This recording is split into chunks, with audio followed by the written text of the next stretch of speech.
Madam President. Republican Leader. I ask that further proceedings on the quorum call be dispensed with. Without objection. Madam President, since the attacks on 9/11 and the very beginning of the war on terror in 2001, most Americans have understood that we could no longer kind of passively wait for the next enemy attack.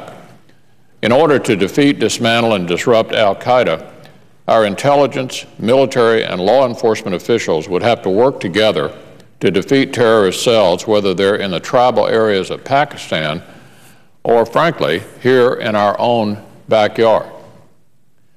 And yet, if some had begun to think after the killing of Osama bin Laden that we could now sit back and relax a little, there was a recent arrest in my state, in the hometown of my colleague, Senator Paul, of 2 foreign fighters who have openly admitted to conducting attacks against U.S. soldiers and Marines in Iraq, and that shows how misshapen the notice is. Let's look at that again. Here are 2 Iraqi terrorists arrested in Bowling Green, Kentucky, within the last couple of weeks.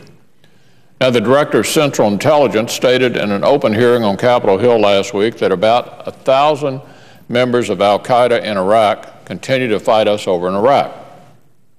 Now we know that at least two of them have left the battlefield over there to live right here in the United States. The case of Wad Ramadan Alwan and Mohammed Sharif Hamadi shows us that terrorists continue to pose an imminent threat.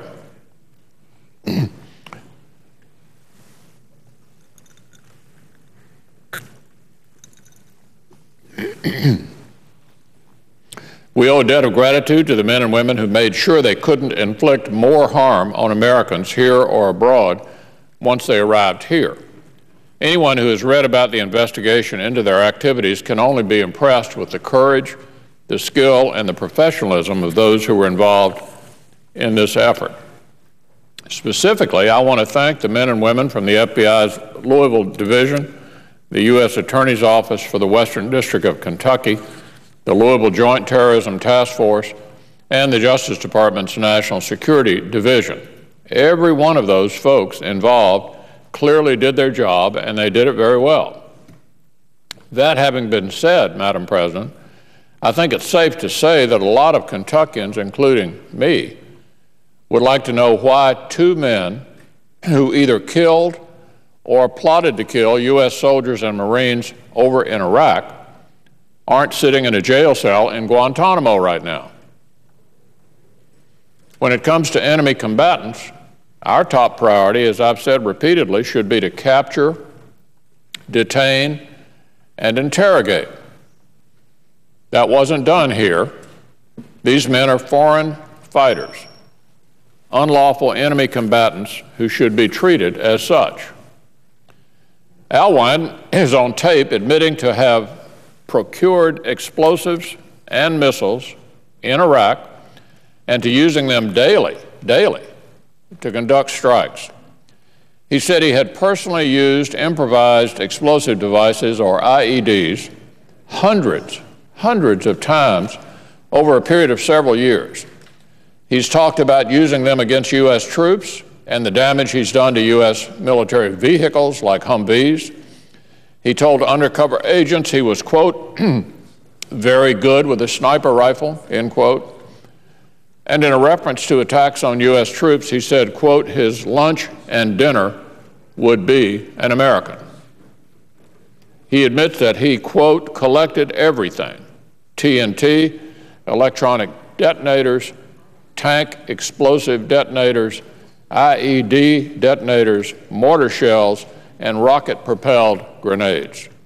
He also said that he often placed IEDs after curfew, and that it was this activity that led to his being asked to formally join the Mujahideen. He even tried to demonstrate his expertise as a foreign fighter by drawing diagrams of 4 types of IEDs, explaining how to build them and discussing various occasions in which he used these devices against U.S. troops in Iraq.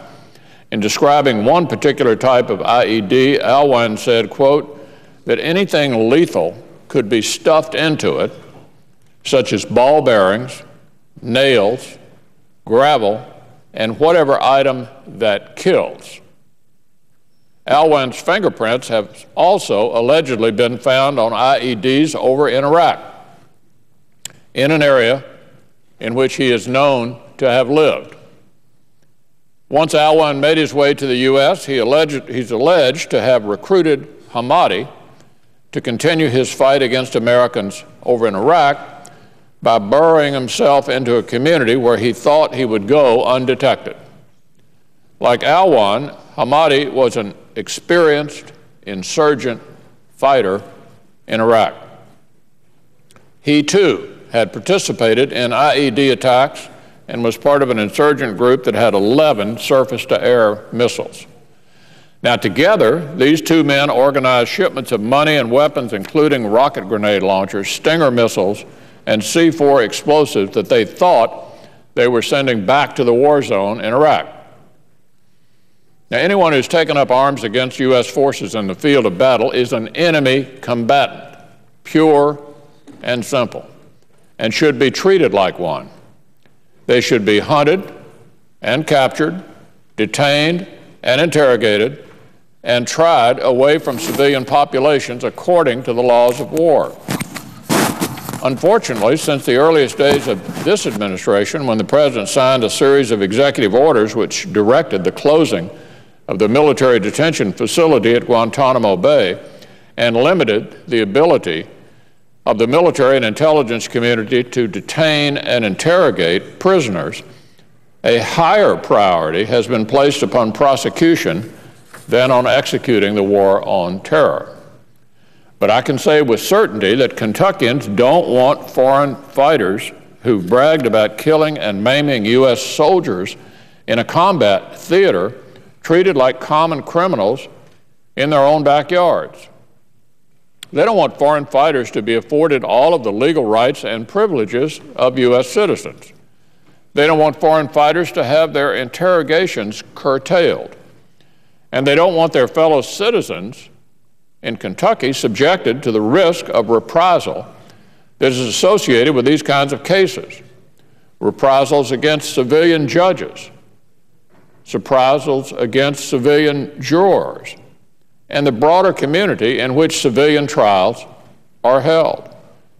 That was one of the many reasons that residents and lawmakers in New York City rebelled against the administration's equally foolhardy plan to try Khalid Sheikh Mohammed in a courtroom in New York.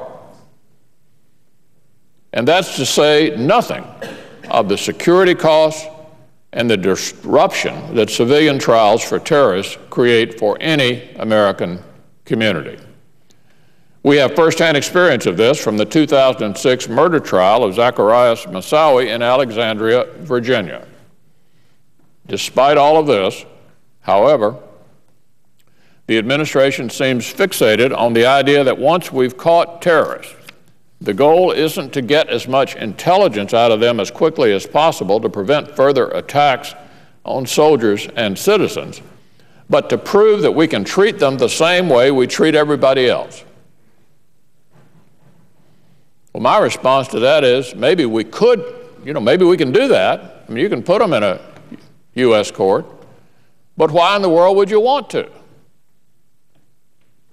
You could, but should you? The administration likes to tout its confidence in the U.S. legal system. Well, I don't believe the American people need to try any enemy combatants in our own hometowns and cities to prove that our court system works. We know it works for American citizens. Prosecution is certainly important, but let's be clear, prosecution is not our ultimate goal in this war. Our goal is to capture or kill those who want to kill us here and abroad and who are plotting even now, as this case clearly proves, to wreak havoc on our troops overseas. This is really quite simple. Those we capture should be interrogated and, if necessary, indefinitely detained and tried in a military setting. Through these interrogations, additional intelligence can be derived that leads to additional targets thereby weakening al-Qaeda and other associated terror groups at a moment when they are vulnerable. Now, the good news is we already have the perfect solution for a case like the one I've been discussing in Kentucky. These men don't belong in a courtroom in Kentucky, Madam President. They belong at the secure detention facility at Guantanamo Bay, Cuba, far, far away from U.S. civilians. Sending them to Gitmo is the only way to ensure that they will not enjoy all the rights and privileges of U.S. citizens. Sending them to Gitmo is the only way we can be certain there won't be retaliatory attacks in Kentucky. How would you like to be the judge in this case? How would you like to be the jurors in this case? Do they run the risk of being targets for the rest of their lives? Are they in a sort of witness protection program indefinitely? Why should we subject U.S. citizens to this kind of risk? Sending them to Gitmo is the only way we can prevent Kentuckians from having to cover the cost and having to deal with the disturbance and disruptions that would come with a civilian trial. And sending them to Gitmo is the best way to ensure that they get what they deserve. And so today I'm calling on the administration to change course. Get these men out of Kentucky. Send them to Guantanamo where they belong. Get these terrorists out of the civilian system. Get them out of our backyards and give them the justice they deserve. Madam President, I yield the floor.